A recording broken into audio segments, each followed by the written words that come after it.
గుమ్మడికాయ. కూష్మాండానికి మరో పేరు ఏమిటంటే గుమ్మడికాయ. ఈ దీపాన్ని ఎందుకు వెలిగించాలయ్యా అంటే నరదృష్టి, దృష్టి దోషం, అలాగే వాస్తు దోషాలు, అలాగే రకరకాల దోషాలు ఉన్నా కూడా ఈ కూష్మాండ దీపాన్ని తమ సొంత ఇంట్లో కానీ అలాగే దేవాలయాల్లో కానీ కూడా తప్పకుండా వెలిగించుకోవచ్చు.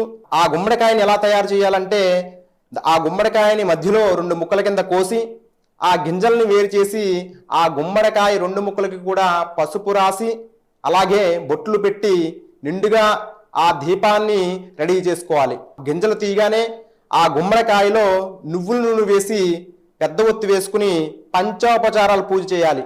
ధూపదీప నైవేద్యం చెల్లించి ఆ దీపాన్ని వెలిగించి మీ మనస్సులో సంకల్పం చెప్పుకోవాలి. దేనికోసమయ్యా అంటే మీ గ్రహ దోషాలు అలాగే వాస్తు దోషాలు అలాగే కూడా ఏదైనా మీకు సతమతమవుతున్న లోపల